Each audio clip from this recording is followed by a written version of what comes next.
Hello student, कैसे हैं आप सभी। मैं आशा करता हूँ आप सभी योग्य होंगे और अपनी पढ़ाई जो एग्ज़ाम की तैयारी कर रहे होंगे। देखिए इस वीडियो में हम लोग बात करेंगे जो हमारा समावेशी शिक्षा का जो क्रिएटिव एंड इंक्लूसिव स्कूल का जो पेपर है वो चल रहा है। उसमें हम लोग बात कर रहे थे फोर्थ यूनिट की। तो फोर्थ यूनिट के बाद आज हमारा जो टॉपिक रहेगा वो फिफ्थ यूनिट से है, जो आपका है teacher's role in inclusive classroom. ठीक है, इसमें आपका जो पहला टॉपिक है, इसमें दो टॉपिक मैंने लिए हैं। एक तो आपका पहला टॉपिक समावेशी कक्षा कक्ष में अध्यापक के गुण और उसकी भूमिका। तो पहले आप गुण देखिए, qualities of an inclusive teacher. ठीक है, देखिए सबसे पहले लिखा है विद्यार्थियों की शैक्षिक समस्याओं का समाधान कर सके या करवा सके। मतलब टीचर में ये क्वालिटी होनी चाहिए कि बच्चों की जो समस्याएं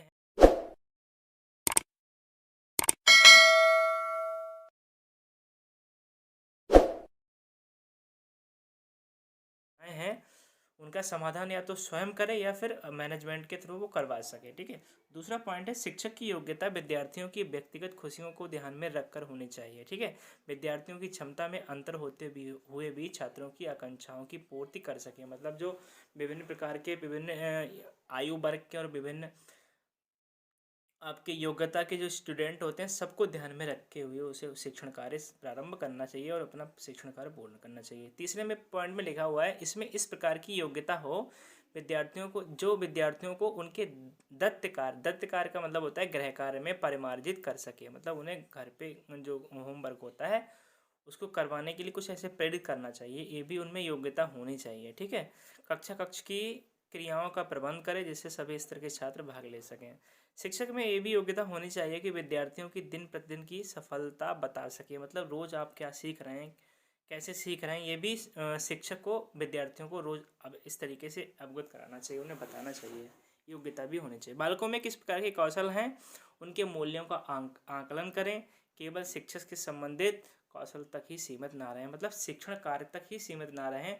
उनमें और कौन कौन से कौशल हैं उनका आकलन करके उन कौशलों के उनकी क्षमताओं को आगे बढ़ाने का भी प्रयास शिक्षक को करना चाहिए। ऐसी भी योग्यता शिक्षक के अंदर होनी चाहिए। शिक्षक की कुछ अन्य क्षमताएं एवं योग्यताएं देख लीजिए। अन्य क्या होती हैं, बालकों को यह एहसास करवाया जाए कि कक्षा में हर बालक का उत्तरदायित्व तो है, शिक्षक को उन्हें उचित शिक्षण देना चाहिए। मतलब इस तरीके से उन्हें बताना चाहिए कि जितने भी स्टूडेंट क्लास में या कॉलेज में स्कूल में हैं उनका सबका क्या है उत्तरदायित्व, प्रत्येक काम के लिए है, वो सभी उत्तरदायी हैं उसके लिए। अनेक अनुदेशात्मक आव्यूहों का जानकार हो, मतलब उसे हर तरीके के चक्रव्यूह आने चाहिए। उसे पता होना चाहिए कि उसे कैसे प्रभावशाली ढंग से प्रयोग करें। मतलब हर चीज़ का प्रयोग, शिक्षण विधि या कोई भी प्रोग्राम हो उसका मतलब वो प्रभावी ढंग से उस चीज़ को कैसे प्रस्तुत कर सकता है, कैसे प्रयोग करके वो चला सकता है उस चीज़ को, ये उसके अंदर गुण होना चाहिए। शिक्षक अभिभावकों को और विशेष शिक्षा के शिक्षकों के साथ समूह भावना के साथ काम करते हुए सीखे कि बालक किस कौशल को पसंद करता है, फिर सही शिक्षण उपागम उपलब्ध कराएं। मतलब कि बच्चे के अंदर क्या है, क्या वो सीखना चाहता है, उसी हिसाब से अभिभावकों की सहायता से शिक्षक को उन्हें उपागम यानी इंस्ट्रूमेंट जो हैं वो उपलब्ध कराने चाहिए। व्यवहार में लचीलापन और उच्च स्तर की सहनशीलता की भावना भी शिक्षक के अंदर होनी चाहिए, ये भी एक उसका गुण है। अब देखिए, अब हम लोग बात करेंगे भूमिका, यानी समावेशी कक्षा को आकार देने में, यानी teacher's role in shaping the inclusive classroom. ठीक है, क्या शिक्षक की भूमिका है एक समावेशी कक्षा को आकार देने में, उसे अच्छा बनाने में। कक्षा में ऐसे बालक का पता लगाना जिसमें ऐसे कौशल हों जिनका कक्षा में प्रदर्शन किया जा सके। मतलब बच्चों के अंदर सिंगिंग, ठीक है, और भी बहुत सारे ऐसी स्किल्स होती हैं जो बच्चों अध्यापक को बच्चों में पहचानना होता है। और ऐसे अच्छे कौशल जो बच्चों के द्वारा उनका प्रदर्शन कक्षा में हो सके, तो टीचर को ये पहचान होनी चाहिए। बालक की शारीरिक या शैक्षिक अनुकूलताओं का पता लगाना जो नियमित कक्षा में क्रियाशील हो। मतलब जो बच्चे क्रियाशील होते हैं उनकी शारीरिक और शैक्षिक अनुकूलताओं का पता लगाना, ये भी एक विशेष क्या होती है, टीचर की भूमिका होती है। बालक की कमजोरियों और शक्तियों का पता लगाना, ठीक है, ऐसे कार्यक्रम को तैयार करना जिससे विशिष्ट बालक सामान्य कक्षा में प्रवेश पा सके। मतलब कि जो आपके डिसेबिलिटीज़ वाले बच्चे होते हैं, अपंग बच्चे होते हैं, वो भी सामान्य कक्षा में अध्ययन कर सकें, कुछ ऐसे भी कार्यक्रम तैयार करने चाहिए, करवाने चाहिए। प्रत्येक बालक के कार्य का मूल्यांकन करना चाहिए। ठीक है, अभिभावकों को बालकों के लिए बच्चों के निर्धारण में भागीदार बनाना चाहिए। मतलब कि अभिभावक को भी इसमें इन्वॉल्व करना चाहिए कि वो बच्चों को अपने बालकों की विभिन्न आवश्यकताओं को ध्यान में रखकर शिक्षण प्रक्रिया की रूपरेखा तैयार करनी चाहिए। बच्चों का स्तर देख के, उनकी मनोवृत्ति देख के ही शिक्षण कार्य को जो है शिक्षण प्रक्रिया तैयार करनी चाहिए। मानवीय और भौतिक संसाधनों के सदुपयोग हेतु योजना तैयार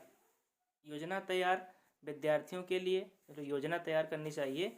विभिन्न प्रकार की गतिविधियों का आयोजन जिससे समस्त वर्गों को भागीदार बनाया जा सके। ठीक है, समस्त वर्गों के बच्चों को भागीदार बनाया जा सके, ऐसी भी कुछ योजनाएं तैयार करनी चाहिए। ऐसी समय सारणी तैयार करना चाहिए जो बालकों की शारीरिक व सामाजिक आवश्यकताओं के अनुरूप होने के साथ साथ उन सभी उपकरणों और सेवाओं का निर्धारण करना जिनकी आवश्यकता बालकों को नियमित रूप से पड़ती है। ऐसी समय सारणी मतलब टाइम टेबल, चाहे वो क्लासरूम का हो या फिर कॉलेज या स्कूल का हो, ऐसा होना चाहिए कि सभी बच्चे उसमें मतलब आसानी से आ जा सकें और उसमें उपलब्ध जो ऐसी कुछ सेवाएं होनी चाहिए जिससे क्या हो, सभी बच्चे उसमें पार्टिसिपेट कर सकें।